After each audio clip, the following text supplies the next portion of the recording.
اعوذ باللہ من الشیطان الرجیم بسم اللہ الرحمن الرحیم۔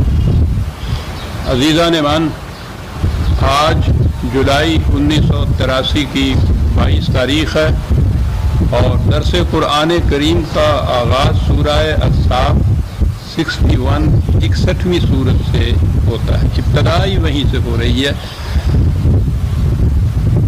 8 جولائی کا درس جشن نزول قرآن کے سلسلے میں خصوصی تھا۔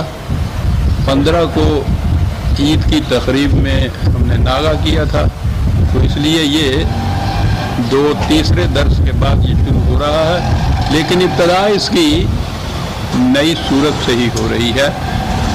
بسم اللہ الرحمن الرحیم۔ سبح للہ ما فی السماوات و ما فی الارض وہو العزیز الحکیم۔ یہ پہلی آیت ہے، اور دوسری آیت ہے یا ایھا الذین آمنوا لم تقولون ما لا تفعلون۔ ہمارا قدامت پر رفتہ قرآن کے متعلق تو عجیب چیزیں رکھتا ہے۔ وہ یہ کہتا ہے کہ اس میں ربط کوئی نہیں ہے، یعنی کتاب ہے خدا کی آخری کتاب اور معاذ اللہ بے ربط کتاب، اور اس قسم کی وہ آیتیں پیش کرتے ہیں کہ پہلی میں ہے ارض و سماوات میں ہر شے خدا کی تسبیح کرتی ہے، اور اگلی آیت ہے کہ تم کیوں وہ کچھ کہتے ہو جو کچھ کرتے نہیں ہو، ربط نظر نہیں آتا ان کو۔ عظیم چیز ہے جو قرآن کہہ گیا ہے، ربط ہی نہیں، 2 نظاموں میں، 2 کرداروں میں، 2 روشوں میں، 2 مسالک میں، 2 مشارب میں ایک کنٹراسٹ، ایک تضاد دکھایا گیا ہے، اور بڑی معنویت ہے اس میں۔ سبح للہ ما فی السماوات و ما فی الارض۔ کائنات کی پستیوں اور بلندیوں میں، تمام کائنات میں ہر شے اپنے فرائض کی سرانجام دہی میں سرگرداں رہتی ہے، مصروف عمل رہتی ہے، اور یہ سارا نظام خدا کے قانون کے مطابق کار فرما ہے، جو بڑی قوتوں والا ہے، اور اس کے ساتھ ہی مبنی ہے یہ سارا دلائل و برہین کے اوپر، قانون کے مطابق یہ ہے۔ کائنات کی ہر شے اپنے فریضہ کی ادائیگی کے لیے سرگرم عمل رہتی ہے۔ معلوم ہے، نظر آ رہا ہے ہمیں یہ تو ایک خصوصیت ہے کائنات کی اشیاء میں کہ وہ کام کرتی ہیں، باتیں نہیں کرتی ہیں۔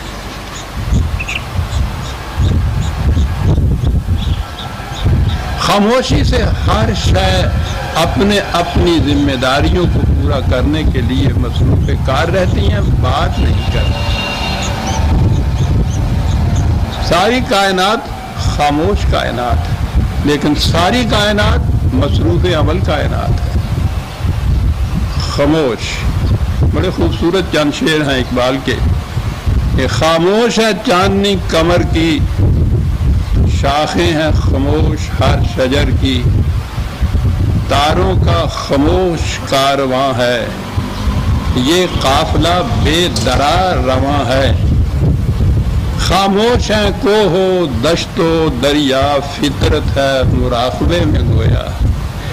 خاموش ہے یہ ساری کائنات، لیکن مصروف عمل ہے، مصروف کار ہے۔ بات یہ ہوئی کہ جو کام کر رہی ہیں قومیں، انہیں مذاق سخن نہیں ہے۔ اقبال نے وہاں سے لکھا تھا جو کام کچھ کر رہی ہیں قومیں، انہیں مذاق سخن کرنی ہے۔ جو کام میں مصروف ہوتا ہے وہ باتیں نہیں کرتا۔ کہتا ہے یہ کائنات اس حقیقت پر شاہد ہے کہ جو مصروف عمل رہتا ہے، جو اپنے فرائض کی تکمیل میں سرگرداں رہتا ہے، وہ باتیں نہیں کرتا۔ تو اس کے بعد کہا کہ یاد رکھو تم لما تقولون ما لا تفعلون، تمہاری کیفیت یہ ہے کہ کرتے نہیں اور باتیں کرتے رہتے ہو۔ کتنا گہرا ربط ہے ایسا۔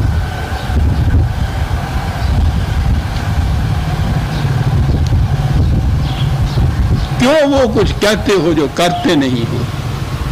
کبر مقتا عند اللہ ان تقولوا ما لا تفعلون، بڑی ہی بات ناراضگی کی، بڑی ہی بات خلاف ہے کہ تم جو کرتے نہیں ہو کہتے ہو، کرتے نہیں باتیں کرتے چلے جاتے ہو، اس کے مطلب باتیں باتیں باتیں، کام کچھ نہیں ہے۔ یہ کیا روش ہے؟ اب غور فرمایا کہ ربط ہی نہیں، کس قدر دو الگ الگ کردار دکھا دیے ہیں کہ ایک سامنے تمہارے اتنا عظیم القدر سلسلہ کائنات ہے کہ ہر وقت مصروف عمل رہتا ہے اور بات نہیں کرتا، اور ایک تم ہو کہ باتیں ہی کیے چلے جا رہے ہو اور جو فرائض تمہارے ذمے ہیں ان کو پورا نہیں کرتے۔ دیکھو تو یہ کنٹراسٹ جو ہے، یہ تضاد جو ہے ان دو نظاموں میں، باتیں کرتے ہوئے چلے جا رہے ہیں۔ اگرچہ ٹھیک ہے، انسان کی خصوصیت بھی قرآن نے یہ بتائی ہے کہ علامہ البیان، اسے قوت گویائی ہم نے دی، صلاحیت دی تھی۔ یہ کائنات کی کسی اور شے کو میں بولنے کی صلاحیت نہیں ہے، انسان ہی کو حاصل ہے، اور بہت بڑی چیز ہے۔ یہ چیز حیوان سے اس کو متمیز کرتی ہے، لیکن وہ تو قدرت کی صلاحیتوں کو اگر صحیح طور پر استعمال کیا جائے جس مصرف کے لیے وہ دی گئی ہیں تو پھر تو اس کے نتائج تعمیری نکلتے ہیں۔ انہیں صلاحیتوں، قوتوں، استعدادوں کو اگر غلط طور پر استعمال کیا جائے تو تخریب ہی تخریب ہوتی ہے۔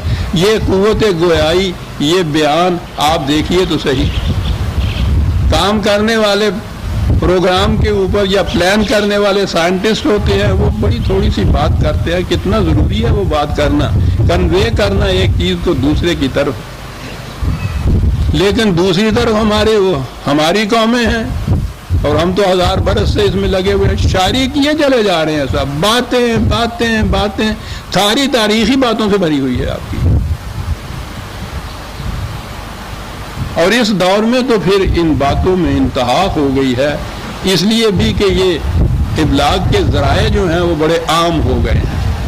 پہلے بات کوئی کرتا تھا تو اپنے ہی دائرے کے اندر رہتی تھی، اب تو ہر بات ریڈیو کی لہروں کے اوپر، ٹی وی کی اسٹریمنگ و نقوش کے اوپر، اخبارات کے ذریعے سے، یعنی وہ ایک بات کی جاتی ہے اور اس کی وہ جو صدائے باز گشت ہوتی ہے، گونج اس کی ہوتی ہے، وہ ساری دنیا میں پھیلتی چلی جاتی ہے۔ باتیں باتیں، مذاکرات، سیمینار، کانفرنسیں، مناظرے، بیانات، سٹیٹمنٹس، باتیں، اتنی باتیں ہو رہی ہیں کہ وہ بابل کا مینار ہے، اس میں کوئی بات دوسرے کی سنائی نہیں دیتی، باتیں باتیں ہو رہی ہیں۔ نچوڑ کے دیکھیے کہ اس کے بعد ان میں کام کتنا ہوتا ہے، وہ کام بھی باتیں ہی ہوتی۔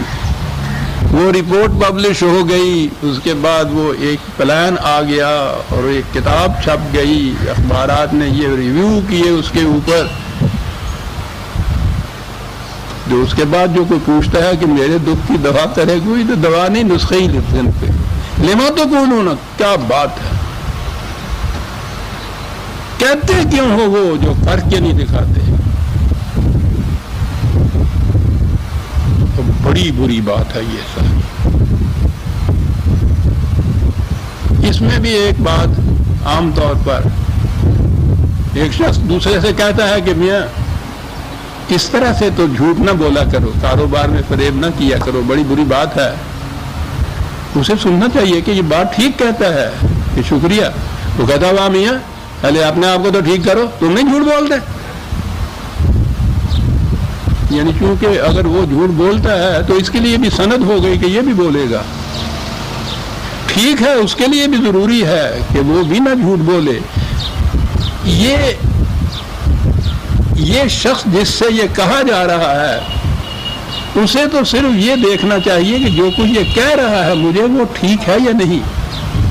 وہ جو اس کے لیے ایکسکیوز ڈھونڈ رہا ہے اس بات کے اندر کہ کیونکہ تم بھی جھوٹ بولتے ہو اس لیے تمہیں کیا حق ہے کہ مجھے یہ کہو کہ جھوٹ نہ بولو، وہ جو کہنے والا خود نہیں کرتا، جو کہہ رہا ہے اس کا جرم اس کے ساتھ ہے۔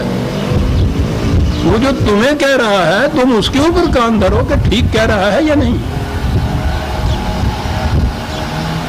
تو یہ چیز جو ہے عام طور پہ آپ دیکھیں گے کہ اس طرح سے کوئی بھی کسی کی نصیحت کارگر ہی نہیں ہو رہی۔ یہ ٹھیک ہے نصیحت کرنے والے کے لیے ضروری ہے کہ پہلے اس پہ خود عمل کر کے بھی بتائے، لیکن سننے والا جو ہے اس لیے اس چیز کو دھتکار نہ دے یہ کہہ کے کہ تم کیوں نہیں کرتے اس لیے میں کیوں کروں. اور اسی لیے تو یہ ساری اپنی فریب کاریاں اور جتنی کاروباری ڈسانیسٹیاں پھیلی ہوئی اس لیے ہیں کہ وہ بھی تو کرتا ہے. یہ کہو کہ صاحب ملاوٹ کیوں کرتے ہو، ساری دنیا کر رہی ہے.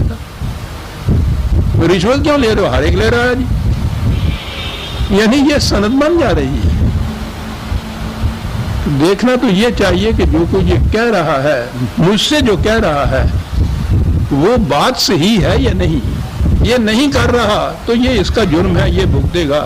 مجھ سے یہ نہیں پوچھا جائے گا کہ اس نے وہ کیوں نہیں کیا تھا، مجھ سے یہ پوچھا جائے گا کہ ایک اچھی بات تم نے سنی کیوں نہیں تھی، پھر اس کے مطابق عمل کیوں نہیں کیا تھا.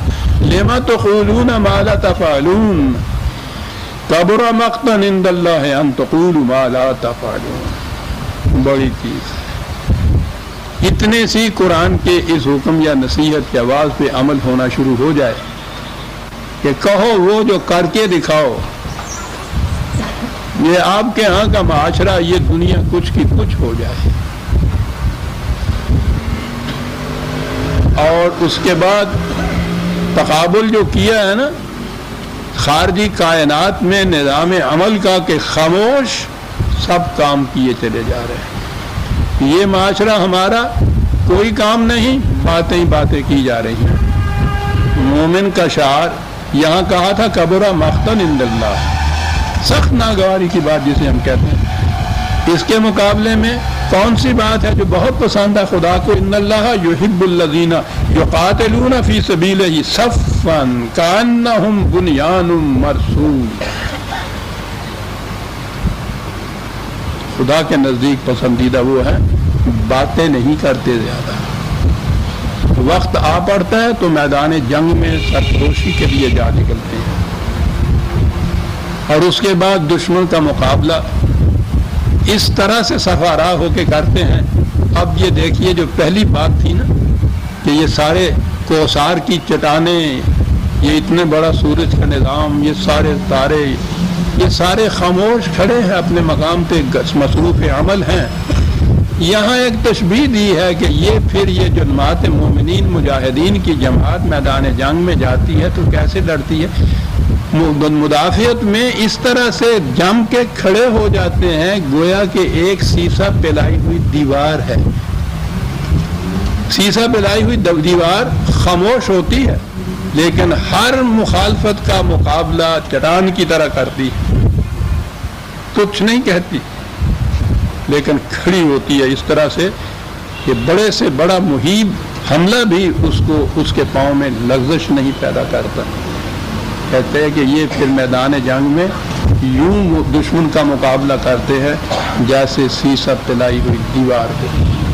میدان جنگ کا سپاہی وہاں بیان نہیں ایشو کا، اسٹیٹمنٹ ایشو نہیں کرتا، بیانات نہیں دیتا، مجلس سے نہیں منعقد کرتا، وہ کر کے دکھاتا ہے، بات نہیں کرتا. اور اس طرح سے جم کے کھڑا ہوتا ہے جیسے سیسا پلائی ہوئی دیوار. اس کے مقابلے میں پھر قرآن اپنے انداز کے مطابق تاریخی شواہد کو سامنے لے آیا کہ دیکھیے قوم موسیٰ کو، بنی اسرائیل کی قوم کو، وہ اپنے زمانے میں وہ بھی باتیں کیا کرتی تھی، بڑی باتیں کیا کرتی تھی. قرآن تو مختلف مقامات پہ اس نے دہرایا کہ ذرا سا حکم ان کو دیا کہ صاحب یہ ایک بچڑا ذبح کرو، بات بڑی صاف تھی. اب اس میں وہ مین میخ نکالنے لگ گئی. عمر کتنی ہونی چاہیے، رنگ کیسا ہونا چاہیے، استعداد کس قسم کی ہونی چاہیے، بڑا ہو چھوٹا ہو، حل میں جوتا ہو، ایسے ہو. نے کہا اتنی سی بات تھی اور تم لگے اس کے اندر مین میخ نکالنے. اور پھر جس انداز سے وہ حضرت موسیٰ علیہ السلام کو ستایا کرتے تھے، وَإِذْ قَالَ مُوسَىٰ لِقَوْمِهِ يَا قَوْمِ لِمَ تُؤْذُونَنِي وَقَدْ تَعْلَمُونَ أَنِّي رَسُولُ اللَّهِ إِلَيْكُمْ. کیفیت ان کی یہ تھی کہ کوئی بھی خدا کا حکم ان کو دیا اور انہوں نے اس کے متعلق باتیں کرنی شروع کر دی، عمل نہیں کیا. اور ان باتوں میں پھر اس طرح ستاتے تھے حضرت موسیٰ علیہ السلام کو. یہ کس انداز سے ستاتے تھے وہ بارہا متعدد مقامات پر بات آ گئی ہے، میں اس کو دہرانا ہی نہیں چاہتا. خاص طور پہ ہمارے ہاں روایت میں جو چیز کہی گئی ہے وہ تو دہرائی جانے کی قابل بھی نہیں ہے صاحب. کہا کہ تم جانتے ہو کہ میں جو کچھ تمہیں کہتا ہوں اپنی طرف سے نہیں کہہ رہا، یہ خدا کے پیغامات، اس کے احکام ہیں جو میں تم تک پہنچاتا ہوں. یہ ان کی اطاعت سے کوئی مجھ پہ احسان نہیں کرتے، اور ان کی اگر تم خلاف ورزی کرتے ہو تو میرے کسی حکم کی خلاف ورزی نہیں ہے، میں تو خدا کا رسول ہوں، اس کی بات تم تک پہنچاتا ہوں. کہا کہ پھر اس کا نتیجہ کیا ہوا؟ اب آگے بات پھر وہ 2-4 لفظوں میں وہ کہہ دی گئی ہے. کئی دفعہ یہ چیزیں آ چکی ہے، ہر بار جب آتی ہے تو پھر بیان کرنا پڑتا کہ جس نے تقدیر جیسے مشکل ترین مسئلے کو 4 لفظوں میں حل کر کے رکھ دیا ہے.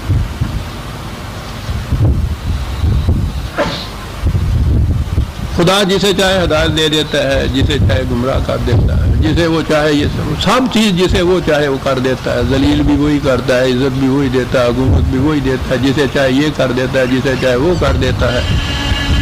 کوئی ذمہ داری انسان کی ہے نہیں. غور فرمائیے کیا کہتا ہے قرآن کہ کس طرح سے یہ ہو جاتا ہے. جیسے فَلَمَّا زَاغُوا أَزَاغَ اللَّهُ قُلُوبَهُمْ. ٹھیک ہے، ان کی ذہنیت بگڑ گئی، ان کی سیرت بگڑ گئی، ان کی سوچ بگڑ گئی، ان کے قلوب کے اندر کجی پیدا ہو گئی، ذہنیت تباہ ہو گئی. یہ کیوں ہوئی؟ کہنے کو تو کہو گا أَزَاغَ اللَّهُ، خدا نے کیا. بات سمجھو. فَلَمَّا أَزَاغُوا، جب وہ خود ٹیڑھے ہوئے تو یہ کیفیت ہو گئی ان کی. جب وہ خود ٹیڑھے ہوئے تو اس کا نتیجہ یہ نکلا. دوسرے مقام پہ بھی یہ 4 ہی لفظ ہیں اس قسم کے جو آئے ہیں. یہ 51/9 وہ بھی بڑی اہم ہے. یوفق عنہ من افک، غلط راستے کے اوپر وہی ڈالا جاتا ہے جو غلط راستہ اختیار کرتا ہے. یہ ساری ذمہ داری قرآن دیتا ہے. انسان کی ذمہ داری ہے جب ہی اپنے کسی فیصلے اور عمل کا یہ نتیجے کا ذمہ دار بنتا ہے نا. اگر یہ سارا کچھ خدائی کیے چلا جا رہا ہے تو پھر یہ جزا سزا کے مسئلے، مکافات عمل، یہ جنت اور جہنم بیکار چیزیں ہیں. وہی گمراہ کرتا ہے، وہی ہدایت دیتا ہے.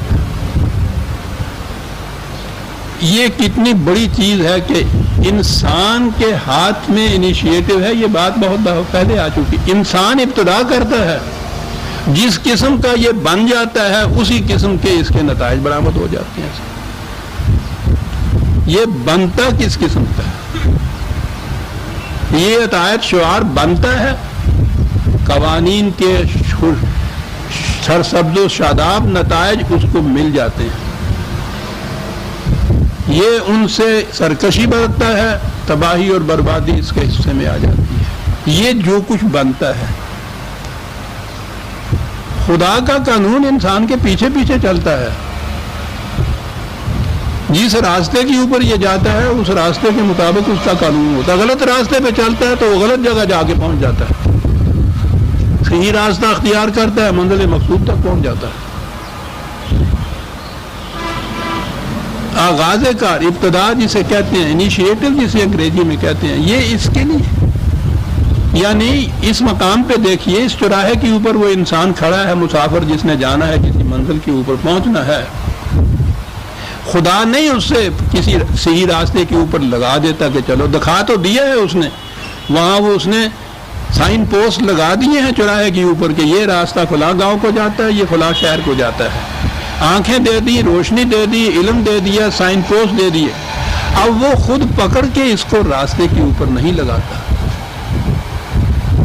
کہتا یہ ہے کہ یہاں پہنچ کے جس قسم کا راستہ تم اختیار کرو گے اس قسم کا قانون تمہارے اوپر لاگو ہو جائے گا.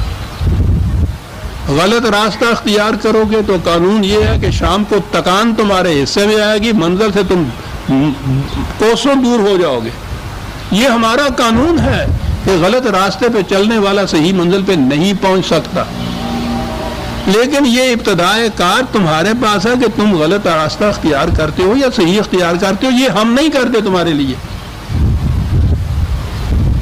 ہم تو تمہارے فیصلے کے پیچھے پیچھے چلتے ہیں. جیسے تم بن جاتے ہو اس کے مطابق، جسے آپ کہتے ہیں تمہاری تقدیر، تمہاری قسمت، یہ باہر سے لکھی ہوئی کوئی چیز نہیں آتی. جس قسم کا انسان خود بن جاتا ہے اس قسم کی اس کی تقدیر ہوتی ہے.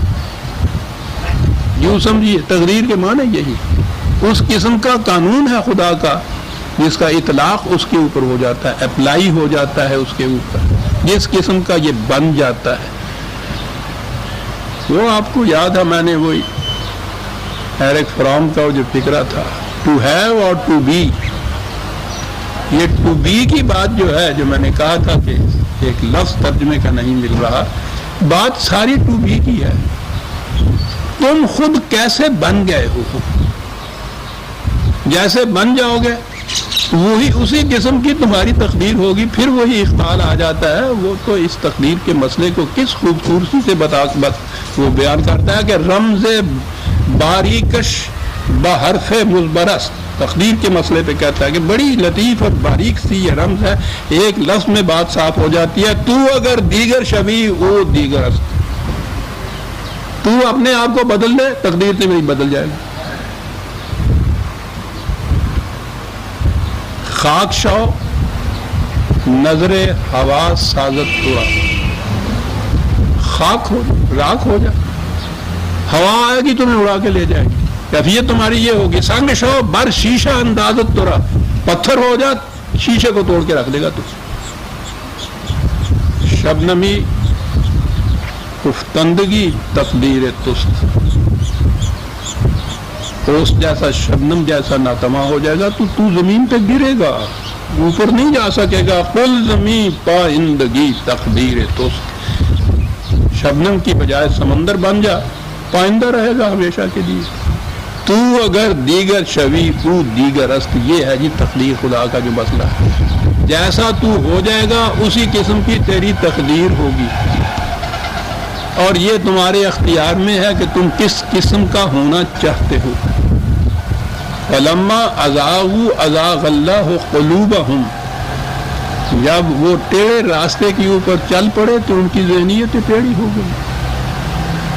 اور آگے ہے واللہ لا یہدی القوم الفاسقین، جو لوگ ٹیڑھا راستہ اختیار کرتے ہیں خدا ان کو صحیح منزل پہ نہیں پہنچاتا. تم ٹیڑھا راستہ اختیار کرو اور یہ اس کی ذمہ داری لگا دو کہ مجھے صحیح راستے پہ پہنچا دینا. یہ غلط بات ہے. غلط راستہ اختیار کرنے والے کو ہم منزل مقصود پہ ہم نہیں پہنچایا کرتے. اس نے غلط راستہ اختیار کیا، غلط جگہ پہنچے گا.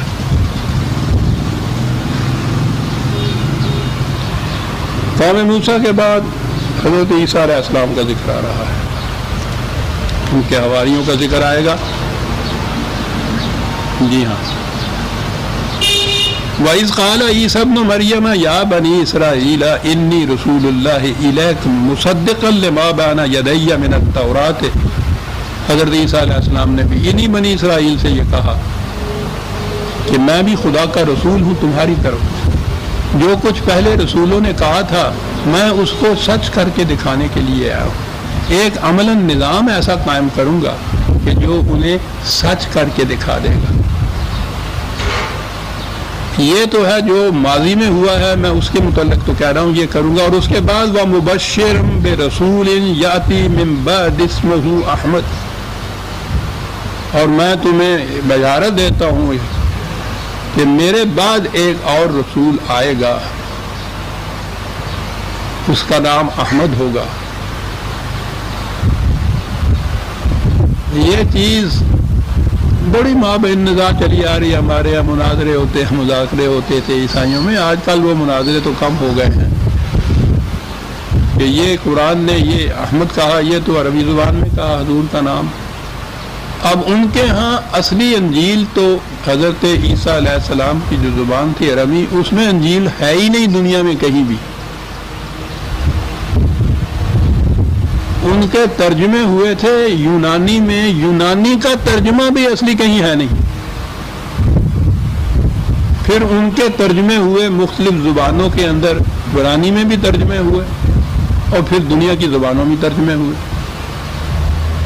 ان ترجموں کی یہ کیفیت ہے کہ میرے پاس مختلف ایڈیشن ہیں ان کے یہاں کے بائبل کے، جو ایک کے ساتھ دوسرا نہیں ملتا، انہیں کے شائع کردہ. ہر نیا ایڈیشن پہلے ایڈیشن سے مختلف ہوتا ہے. اس لیے یہ بات کہ اوریجنل جو انجیل تھی نبی حضرت عیسیٰ علیہ السلام پہ نازل ہوئی ارمی، اس میں یہ لفظ کیا تھا، جسے قرآن نے کہا ہے کہ انہوں نے کہا تھا کہ اس کا نام احمد ہوگا. یہ عربی زبان میں تو لفظ نہیں کہا ہوگا نا، انہوں نے اپنی زبان میں جس میں انجیل نازل ہوئی تھی اس میں. یہ یونانی زبان کے اندر پیراکلیٹ کا لفظ آپ نے سنا ہوگا، فارقولیٹ جس کو لکھتے ہیں، یونانی میں کہتے تھے کہ یہ تھا، اس کے معنی تسلی دینے والا، اطمینان دینے والا. وہ لفظ بھی اب نہیں رہا، اس کے بڑے مختلف ترجمے ہوئے. وہ وکیل ترجمہ ہوا اور وہ شفیع ترجمہ ہوا، مددگار ترجمہ اس کا ہوا. مختلف انجیلوں میں اس کے لفظ کے مختلف ترجمے ہیں. یہ کہنے کے لیے کہ یہ جو رسول اللہ صلی اللہ علیہ وسلم تشریف لائے تھے، مسلمانوں کے رسول، اس کی بشارت نہیں دی تھی حضرت عیسیٰ علیہ السلام نے. لیکن میں نے آپ کو یاد ہوگا کہا کرتا ہوں، ایک انجیل برنباس ہے. نظر آتا ہے کہ وہ جو صحیح جو کچھ نازل ہوا تھا حضرت عیسیٰ علیہ السلام پر، اس کے اندر اگر وہ یقینی طور پہ وہ نہیں تو اس کے قریب تر وہ ہے، وہ تعلیم اس کی بتا رہی ہے مختلف موجودہ انجیلوں سے بالکل مختلف ہے. اس میں احمد چھوڑ محمد لکھا ہوا ہے اور کتنے مقامات پر لکھا ہوا ہے، میرے پاس موجود ہے. وہ بات تو وہی ہے. احمد حمد کرنے والا، محمد جس کی حمد کی جائے، بات تو حمد ہی کی ہے. بہرحال حضرت عیسیٰ علیہ السلام نے ان سے کہا جو موجودہ انجیلیں ہیں ان کے اندر بھی نام تو یہ نہیں ہے، آنے والے کے متعلق اس میں ان میں بھی متعدد مقامات کے اوپر پیشین گوئی ہے. وہ کہتے ہیں ہواری کہ آپ اس نظام کی تکمیل کیوں نہیں کرتے؟ انہوں نے کہا کہ یہ تکمیل میرے بعد آنے والا جو آئے گا نا، یہ وہ کرے گا آ کر، اور اس کی پھر بڑی تفصیل ہے. اس کے قدوسیوں کی جو ساتھی ہوں گے، کس طرح سے یہ نظام تکمیل تک پہنچے گا، یہ موجودہ محرف انجیلوں کے ترجمے میں بھی یہاں تک تو موجود ہے، بس نام نہیں اس میں انہوں نے دیا ہے. گنجائش اتنی رکھ لی آنے والا. فلما جاءهم بالبينات قالوا هذا سحر مبين، کہنے لگے کہ جب وہ آیا آنے والا تو انہی عیسائیوں نے جن کے نبی نے ان سے کہا تھا کہ وہ آنے والا آئے گا، اس کا اتباع کرنا، وہ میری پیغام کی تکمیل کرے گا. کہنے لگا جب وہ پرانے والا آیا، وہ ساری نشانیاں ساتھ لے کر جو ان کے نبی نے ان سے کہی تھی وہ آیا، تو انہوں نے کہا کہ نہیں یار یہ تو میرے کھڑا ہوا جھوٹ ہے جو شخص یہ بول رہا ہے. یہ انہوں نے کر دیا. یہ بات وہاں کی تھی کہ جب وہ آنے والا آیا تو انہوں نے یہ کیا، اور ایک ہمارے ہاں آنے والا آیا. یہاں احمد تھا، یعنی نام اس کا آپ پھر کہیں گے اپنا ہی نام لے، نام اس کا غلام احمد تھا. اسے کہا گیا کہ بھائی، اور کہنے لگے کہ میں وہی احمد ہوں جس کے متعلق حضرت عیسیٰ علیہ السلام نے کہا تھا کہ وہ آئے گا. انہوں نے کہا تھا کہ اس نے احمد کہا تھا تو تم تو غلام احمد ہو، تو احمد تو کوئی اور تم تسلیم کر رہے ہو جس کے تم غلام ہو، تو تم پھر احمد کیسے ہو؟ کہنے لگا یہ وہ غلام والی بات میرے ماں باپ نے ایسے ہی لکھ دی تھی، نام رکھ دیا تھا، اصل میں ہوں احمد ہی. وہ احمد ہی بن کے آ گئے. اب کیا بتایا جائے. گورنمنٹ کی خیر یارو مناؤ، اکبر نے کہا تھا انا الحق کہو اور باقی نہ پاؤ. جس کا جی چاہتا تھا نبی بن جاتا تھا، انہی کا ایک پیرا وسیع تھا وہ خدا بن گیا تھا. تو ٹھیک ہی بات انہوں نے کہا کہ اگر یہ گرو جنہوں نے ٹپڑے چیلے چوٹ ٹپ احمد بنا، نبوت کا دعویٰ کیا، وہ خدا ہی بن گیا. یہ تو غنیمت ہے کہ اگے گھوڑا ہی مک گیا، نہیں تو پتہ نہیں اگلا اور کی دعویٰ کر بیٹھتا۔ فلما جاءہم بالبینات، قرآن کہتا ہے جب وہ آیا واضح دلائل کے ساتھ تو انہوں نے کہا کہ یہ تو بالکل جھوٹ ہے، وہ تو قصہ وہاں ختم ہو گیا۔ کہتے نہیں وہ ہم ہیں جو آنے والے تھے، کیا فائدہ ہے ان باتوں کا۔ وَمَن أَظْلَمُ مِمَّنِ افْتَرَىٰ عَلَى اللَّهِ الْكَذِبَ وَهُوَ يُدْعَىٰ إِلَى الْإِسْلَامِ، اس سے زیادہ ظالم کون ہوگا کہ جو اپنی طرف سے بات کرے اور خدا کی طرف اس کو منسوب کر دے۔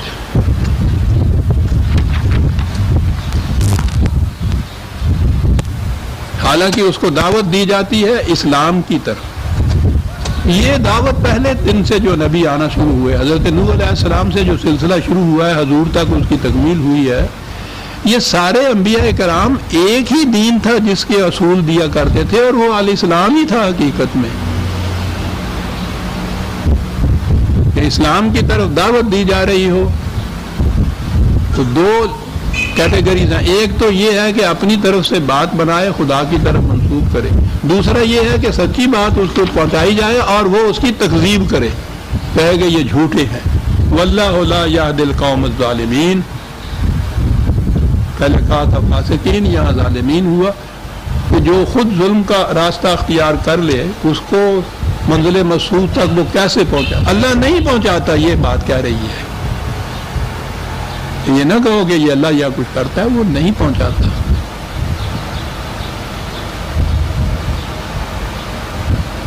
یہ جتنے لوگ نبی اکرم صلی اللہ علیہ وسلم کی دعوت کا انکار کرتے تھے، سرکشی برتتے تھے، مخالفت کرتے تھے، کوشش کرتے تھے کہ یہ کامیاب نہ ہو،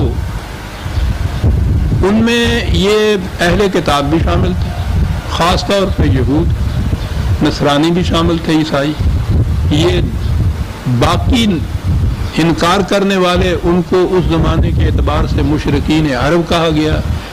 کوئی بھی ہوں جو بھی اس دعوت کو قبول نہیں کرے گا وہ ہے کہ جو اس کی مخالفت کرتے ہیں۔ کہا کہ ان کی کوشش کیا ہے، یہ دو مقام پہ یہ آیت آئی ہے، یریدون لیطفئوا نور اللہ بافواہہم، یہ چاہتے یہ ہیں کہ خدا کے نور کو پھونکے مار کے بجھا دیا جائے، اس کا دیا جو ہے خدا کا اسے پھونکے مار کے، سورج کو چاہتے ہیں پھونکے مار کر بجھا دیں، گناؤنا کر دیں، اس کی روشنی ختم کر دیں، خدا کے جلائے ہوئے دیے کو پھونکوں سے بجھانا چاہتے ہیں۔ جتنی کوششیں بھی خدا کے نازل کردہ دین کی مخالفت کے اندر ہوئی، کبھی کامیاب نہ ہوئی ہیں نہ ہو سکتی ہیں۔ یہ جو آج ہے نا کہ اسلام کے نام سے ساری دنیا کے اندر ہم سرنگوں پھر رہے ہیں، یہ خدا کے دین کی مخالفت والے نہیں، یہ ہمارے بنائے ہوئے مذہب کی مخالفت والے ہیں، وہ تو پنپ ہی نہیں سکتے۔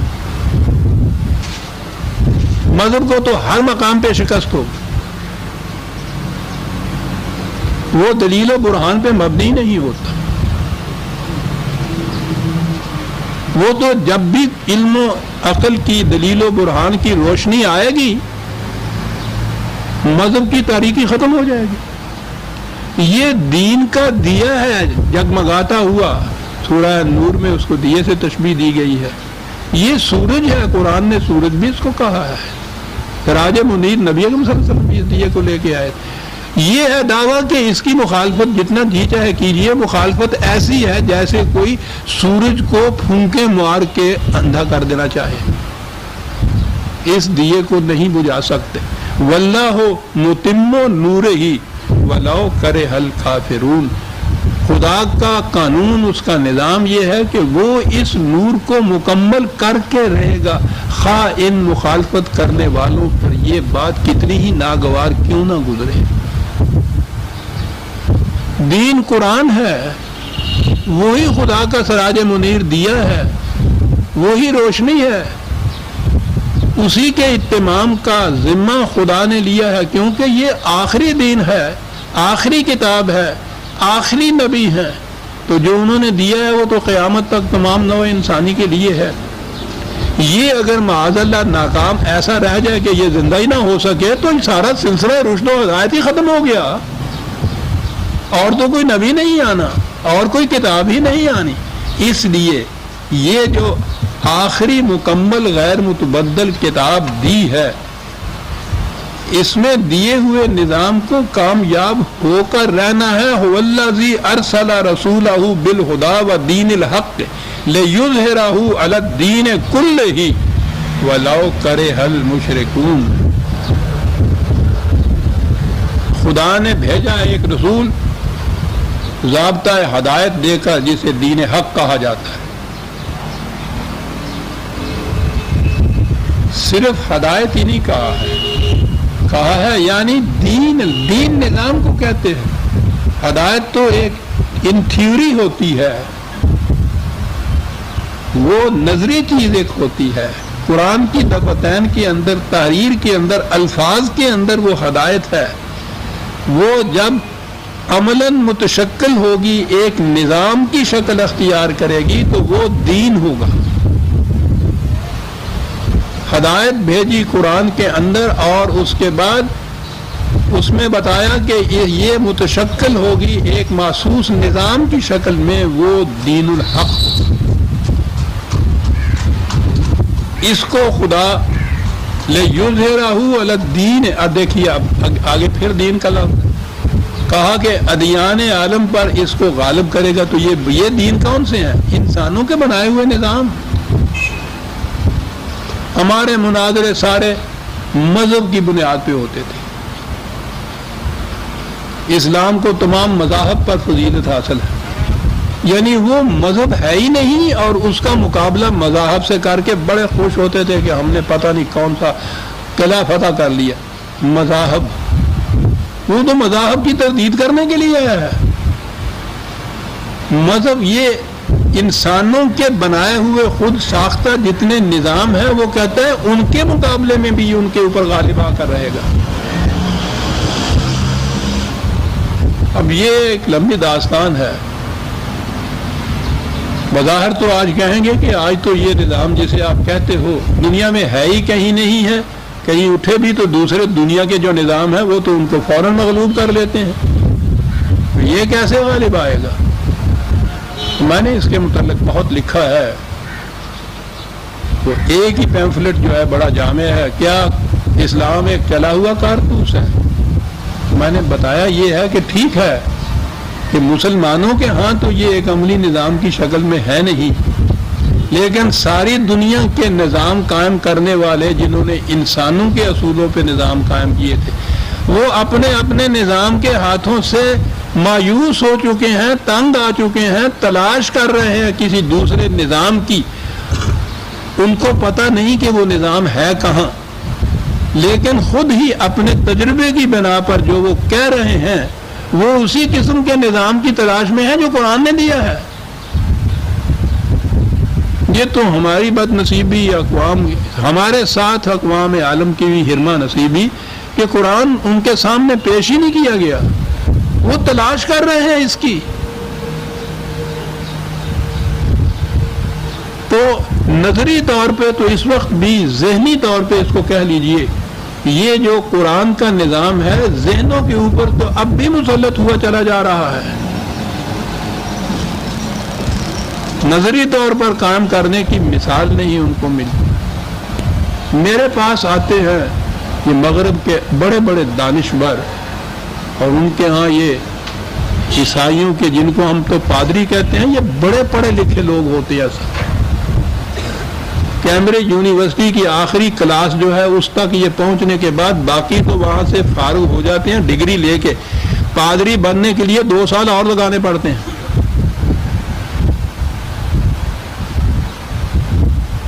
ہمارے یہاں کا پادری وہ ہوتا ہے جو شروع سے آخر تک قرآن کو پڑھ جاتا ہے، ایک لفظ نہیں سمجھتا میں کیا کہہ رہا ہوں۔ وہ بھی آتے ہیں، ڈسکس کرتے ہیں، جو پرابلمز دنیا کی اس وقت ہیں وہ پرابلمز حل کرتا ہے قرآن۔ وہ یہ نہیں بتاتا کہ اس سے اتنا ثواب ہوگا تم جنت میں چلے جاؤ گے، وہ کہتا ہے کہ یہاں اس دنیا کے اندر کس طرح سے رہنا ہے۔ ان سے جب بات کی جاتی ہے تو بہرحال وہ صحیح دل سے کہتے ہیں یا ویسے ہی۔ ایک بھی ایسا نہیں میں نے پایا جو اس سے مطمئن نہ ہو کہ بات تو کچھ یہی ہے جو قرآن کہہ رہا ہے، جو تم نے بتایا ہے۔ اور اگلی بات وہ ہے پھر وہ مور اپنے پاؤں کو دیکھ کے اپنے پروں کو بھی نیچا کر لیتا ہے. وہ کہتا ہے کہ جب یہ قرآن تمہارے پاس ہے، 40-44 آزاد اسلامی مملکتیں بھی تمہارے پاس ہیں، تو یہ نظام رائج کیوں نہیں ہو رہا؟ عزیزان من، ان میں سے ہر ایک یہ کہہ کے اٹھتا ہے مجھ سے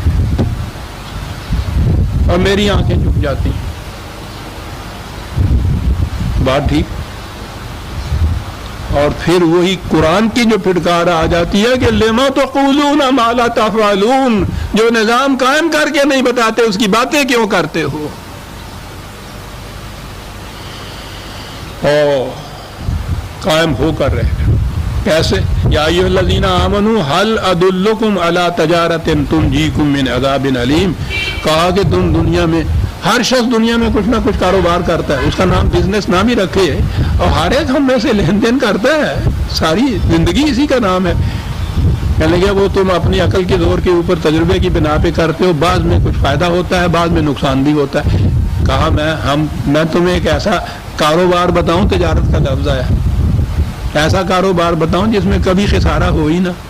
تو کون ہے جو کہے گا کہ نہیں صاحب میں نہیں چاہتا ایسا کاروبار کرتا جس میں تجارت ہو ہی نہ،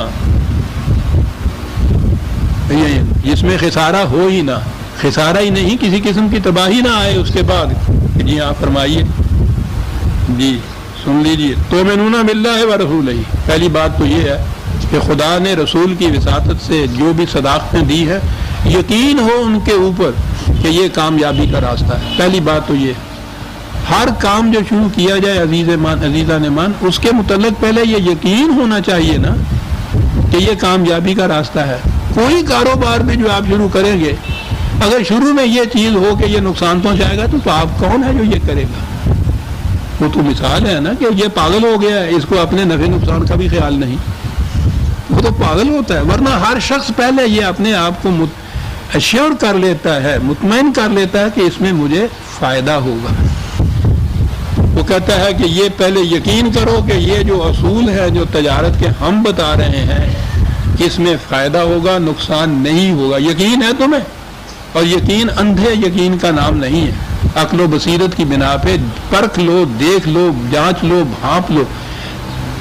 پکی طور پہ آ گئے تم اس پہ واقعی یہ سچی بات ہے، تو بات وہ یہ ہے تجاہدون فی سبیل اللہ باموالکم وانفسکم. بات اتنی سے خدا نے جو راستہ بتایا ہے نو انسانی کی منفعت کا، اس کے لیے مسلسل کوشش کرتے چلے جاؤ تاکہ وہ وقت بھی آ جائے کہ میدان جنگ میں بھی جانا پڑے. جہاد صرف میدان جنگ میں جنگ کرنے کا نام ہی نہیں ہے، مسلسل کوشش کا نام ہے. یہ جہد مسلسل جس کو کہتے ہیں، ساری زندگی جہاد میں گزرنے کی. وہ چمکتی ہوئی حدیث نبی اکرم صلی اللہ علیہ وسلم کی جب حضور سے فرمایا کہ مومن کی زندگی کیا ہے، آپ نے فرمایا کہ جب جہاد ہو رہا ہو یعنی جنگ تو میدان جنگ میں ہو، جب نہ ہو رہا ہو تو جہاد کے لیے تیاریاں کر رہا ہو. مومن کی زندگی ہوگی سر. اور تیاری یہ نہیں ہے کہ وہ تلوار اپنی تیز کر رہا ہو. وہ جو نظام اپنے معاشرے کا قائم کرے، اس کے اندر ہر فرد اس قسم کا بنتا چلا جائے کہ وقت آنے کے اوپر وہ میدان جنگ میں کھڑا ہو. مسلسل جہاد کی زندگی. بے اموالکم وانفسکم، جنگ نہیں ہے تو اموال کی جہاد بھی ہے، پھر جان کا جہاد بھی ہے. ذالکم خیر لکم ان کنتم تعلمون. علم کی بارگاہ سے پوچھو تو تمہیں بتائے گا کہ واقعی یہ تجارت ایسی ہے جس میں نقصان نہیں ہوگا، تباہی نہیں آئے گی. یغفر لکم ذنوبکم ویدخلکم جنات تجری من تحتها الانہار ومساکن طیبۃ فی جنات عدن ذلک الفوز العظیم. تمہارے پیچھے جو باتیں الزامات لوگ لگا رہے ہیں، چپکا رہے ہیں تمہارے پیچھے، اللہ ان تمام سے حفاظت کا سامان بام پہنچا دے گا. ایک کامیابی 1000 قسم کی ناکامیوں کی تہمتوں سے بچا دیتی ہے آدمی کو. دلیل اور ثبوت ہی یہ ہوتا ہے اپنے دعوے کی صداقت کا کہ وہ کامیاب ہو جائے.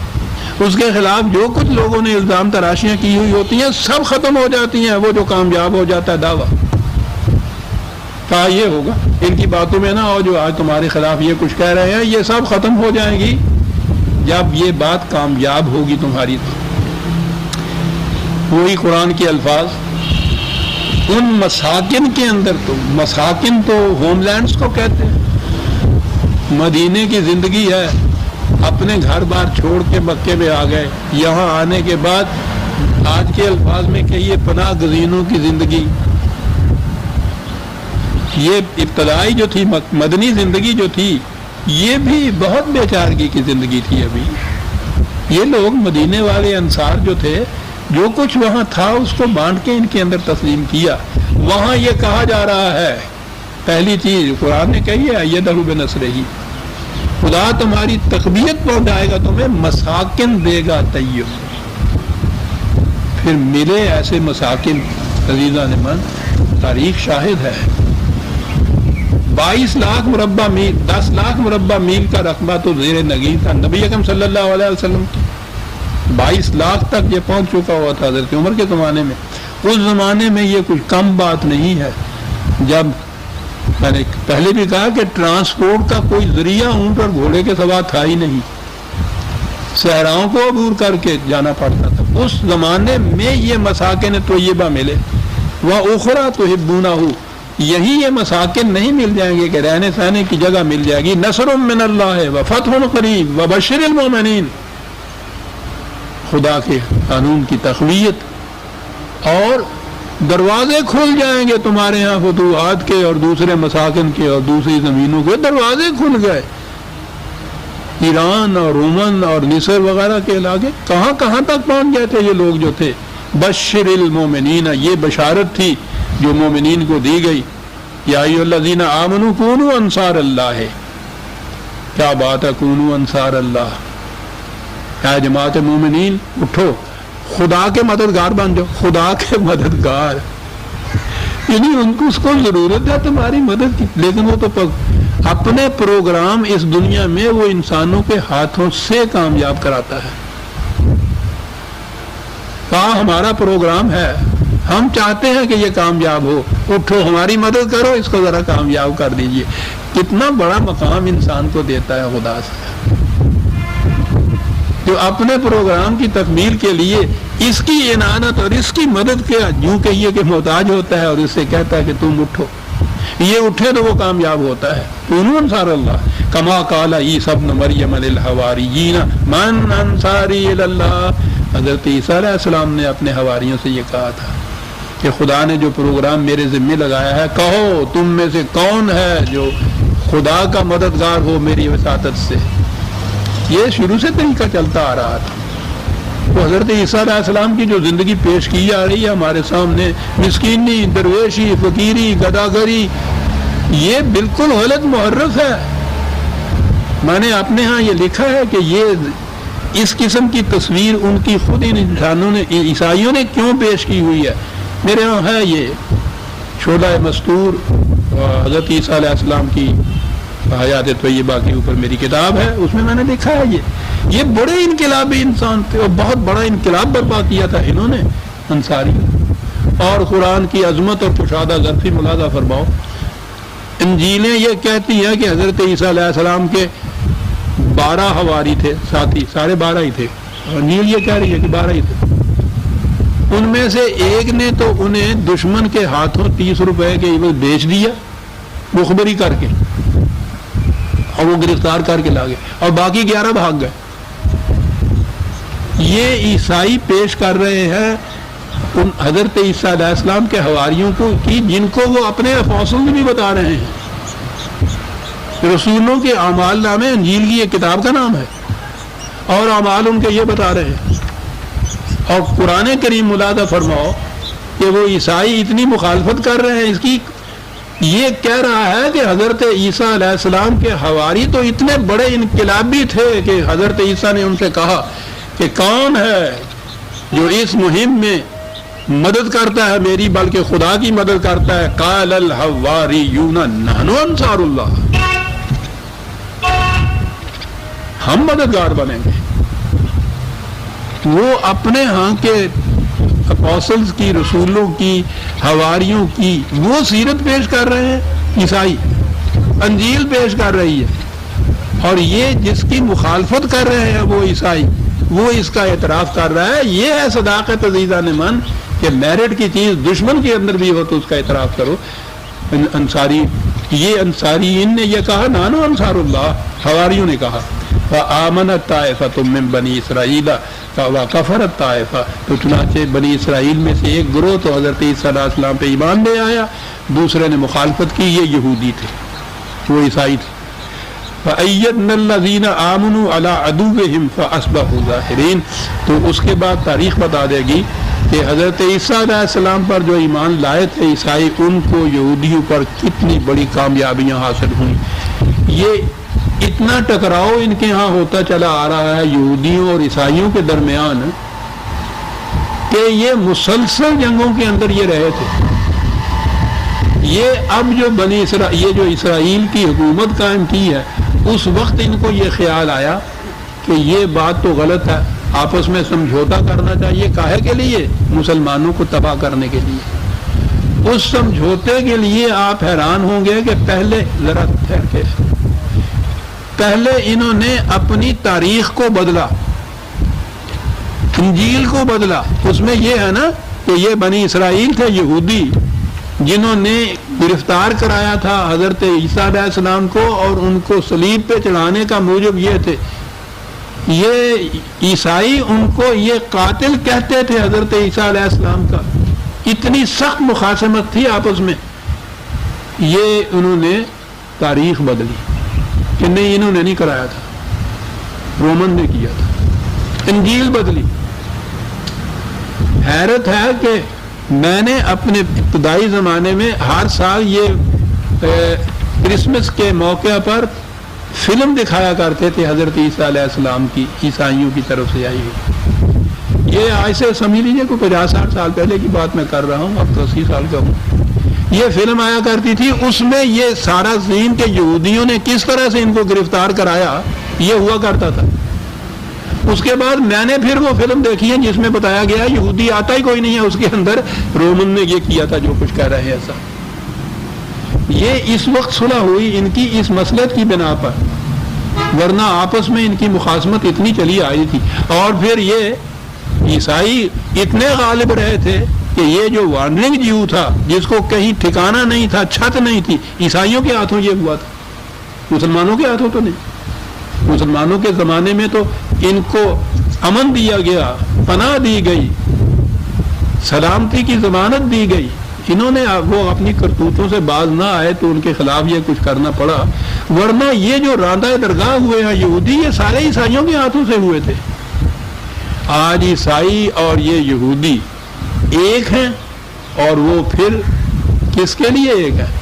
مخالفت کے لیے مسلمانوں کی ایک ہے، جنہوں نے نہ صلیب میں حصہ لیا۔ ان کے حواریوں کی وہ اس طرح سے تعریف کر رہا ہے۔ عیسائیوں کے متعلق یہ یہودیوں اور عیسائیوں کا جب تقابل آتا ہے قرآن میں، تو اس میں قرآن کہتا ہے کہ عیسائیوں کے اندر وہ لوگ ہیں جن کے دل بڑے نرم ہیں اور وہ اچھے آدمی بھی ہیں، لیکن وہ سیاست یہ ہے وہ دونوں اکٹھے ہوئے ہیں مسلمانوں کی تقریب کے لیے، لیکن اس کا ہمیں گلہ کیا ہے؟ ٹھیک ہے، ان کی مثال یہ ہے، یہ تھوڑا ہے کہ ہم یہ گلہ کر کے ان کو گالیاں دے کے کامیابی حاصل کر لیں گے۔ وہ بنیاد محسوس کرتا ہے، قرآن کہتا ہے سیسا پلائی ہوئی دیوار کی طرح کھڑے ہو جائیے، کوئی تمہارا مقابلہ نہیں کر سکے گا۔ سورہ صاف ختم ہو گئی عزیزان من، آئندہ درس میں ہم سورہ جمعہ لیں گے، 62ویں سورت۔ ربنا تقبل منا انک انت السمیع العلیم۔ شکریہ۔